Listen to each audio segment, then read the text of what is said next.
Ark Survival Ascended has always been one of the much better stories throughout the I guess you could say gaming industry. A story where you essentially have to conquer all these arcs, make your bases, your tames and everything.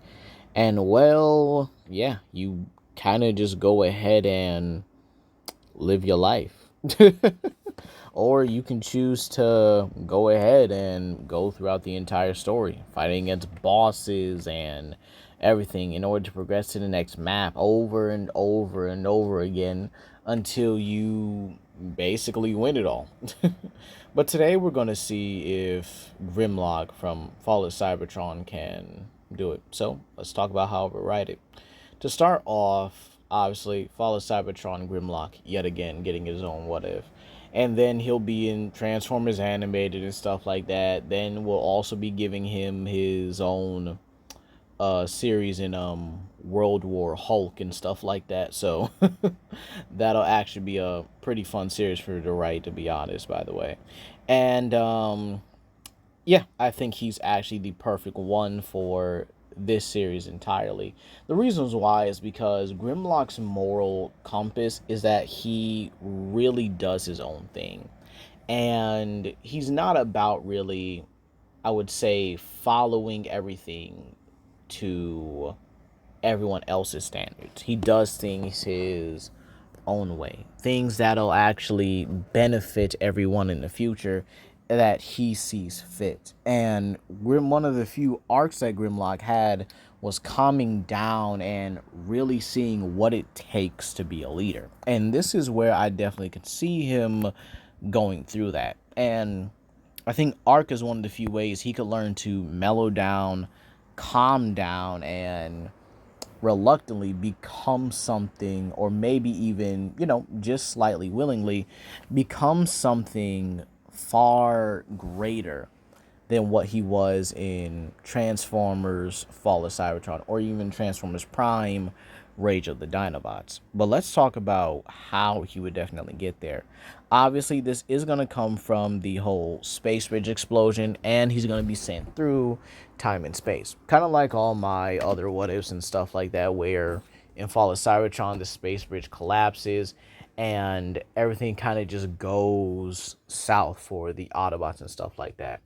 So, what I do think is one of the best ways for him to pretty much go is he's actually going to meet the Overseer.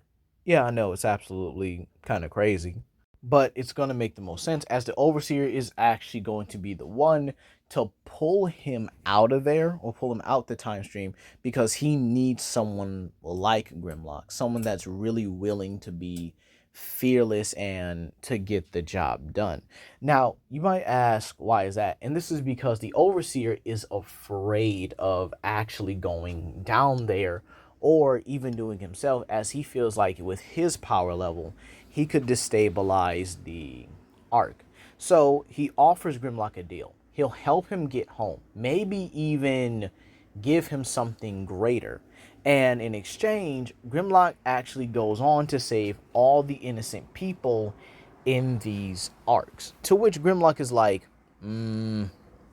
okay, fine, I'll do it. However, he does require something, a means of actual camouflage. So this is where the Overseer gives Grimlock the cells of the dragon. Now, I actually thought about giving him Rex cells, so he is going to get those as well. But again, keep in mind these are Arc Rex cells, not standard T-Rex cells. So Grimlock is going to be absolutely monstrous than when it comes to the strength. And keep in mind as well, Grimlock still has his whole the anger he gets, the stronger he gets kind of deal. So imagine him, right?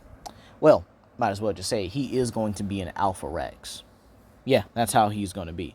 However, Grimlock's Alpha Rex, and being the only alpha creature on the island, he's going to be the very first.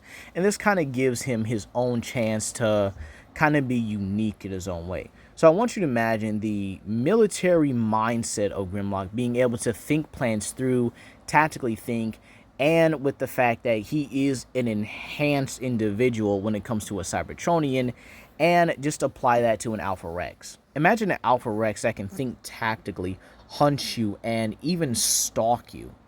And you keep in mind, you can barely see that red glow at night. So imagine Grimlock being able to manipulate that as well. I think that would honestly, that would be more terrifying than anything, in my opinion.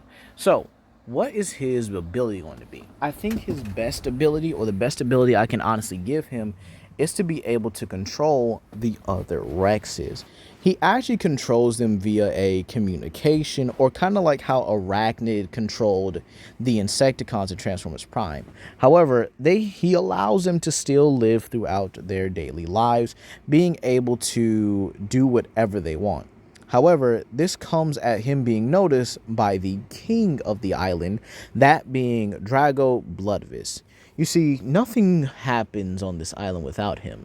However, Grimlock is kind of the first thing he never knew about. An Alpha Rex, something that makes these creatures organized and effective in combat, that should be impossible.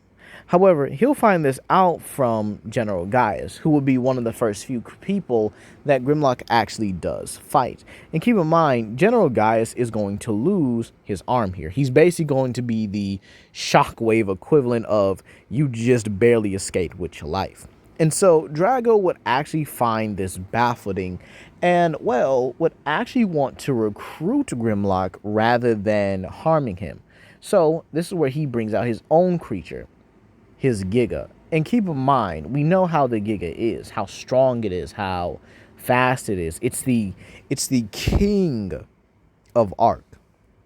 All right, he's the king of it, and we know how Mei Yin was able to do it as well, right? So it just makes them more powerful.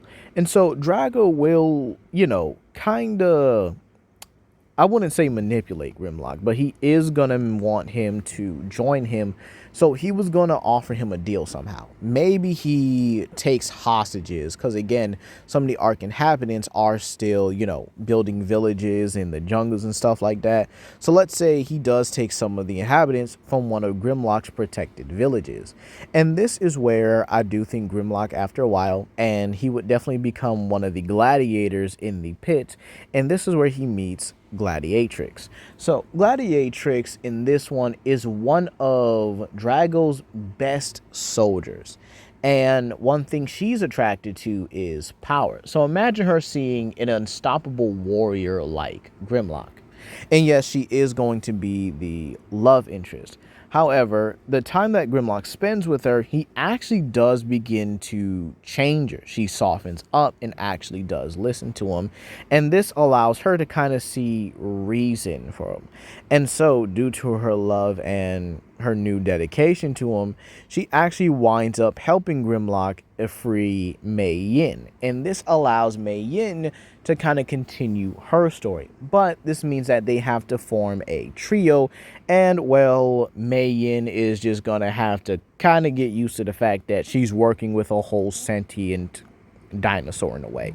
And, well, believe it or not, this allows them to kind of go through the arcs. But again, they involuntarily do have to help Drago get Drago's information in order to really escape to the other arcs. Meaning they'll be going through Scorched Earth, Aberration, and they'll meet Diane on Aberration, where she's a survivor.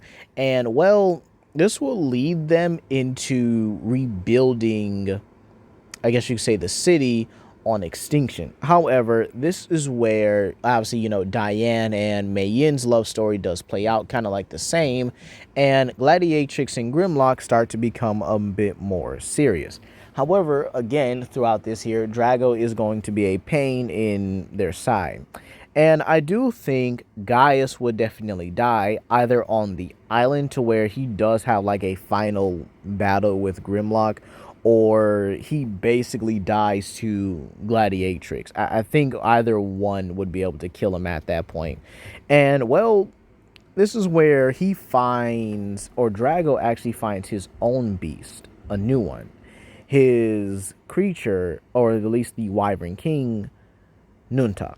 Now, Nuntuk is one of the newer bosses to Arc, but I love the fact that they added a new one to Ascendant to kind of give it its own new flair and stuff.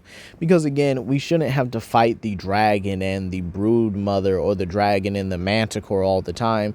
It kind of makes me wish that we actually did have something new for whatchamacallit, for the center as well. I think it would have been great to have something a bit different with the brood mother and the megapithecus corpses on the side. Maybe have them drowned by some type of sea creature. Maybe a new crab like boss as well. That could honestly work.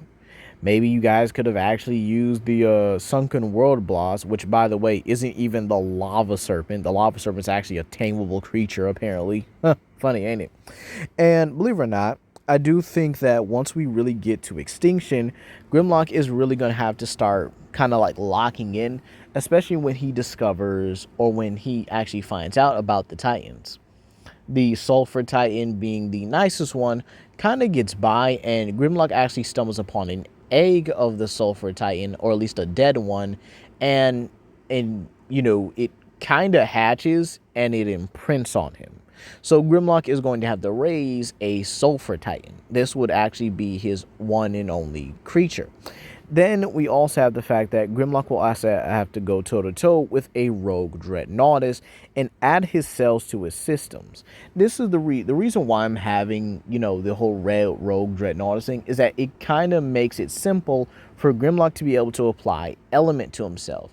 And keep in mind, the Nuntuck stuff and Drago amassing a different army now of survivors, of those who are willing to really follow him and conquer Earth, just kind of the worst of humanity. Him being able to find a way to control the corrupted creatures as well would also be interesting, with him becoming the first corrupted survivor, or the corrupted king.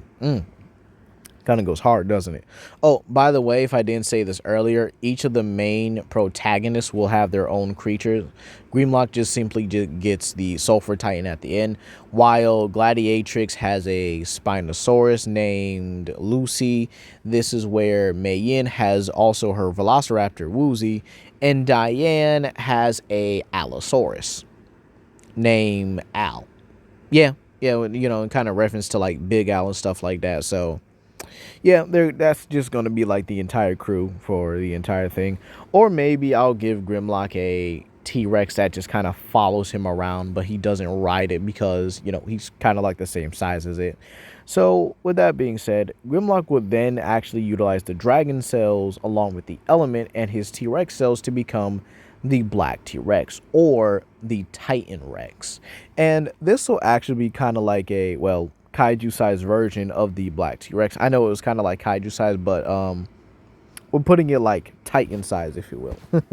So Grimlock would then go on to obviously go ahead and free the Ice Titan and the Forest Titan, the Desert Titan, and he'll recruit the Sulfur Titan because it is more or less the nicest and most lenient of the Titans as well. And this is where I would also have him killing the King Titan with the help of Diane, Gladiatrix, and Mei Yin inside of their mechs, or their little Jaegers, if you will, right? So I think that would actually be the best way to kind of send it off, showing that they see all each other as a family in a way, and kind of had to work out through everything in order to really help bring everything together. So what would I do after this? How would I really end off the story? Well, believe it or not, I think I would actually have Grimlock reunite with the Autobot when they crash land on extinction via the Ark, meaning that, Grimlock is just gonna have to deal with the Autobots being back. And funny enough, he'll find out his team managed to catch up to the Ark, and this means the Dinobots are essentially back in action. Now, with the Titans basically, still around here, and they're kind of subservient to Grimlock at this point, as they actually do, voluntarily follow him. This means that when the Decepticons arrive via the Nemesis, Earth has multiple defenders at this point. So the Decepticons are going to have to find their own way to equalize the power. Maybe they'll bring a certain Titan back online. But that's going to be all for today, you guys. Please comment down below, like and subscribe, and share with your friends. By the way, I will be changing some of the other narrative videos. Instead of what if Monster X turned good, I'll be doing what if Monster X was an injustice. And I'll also be doing what if Dalmador was in Marvel's Dark Ages rather than the likes of Nargacuja. So that's going to be all for today, you guys. Please comment down below, like, subscribe, and share with your friends. And you guys have a blessed day.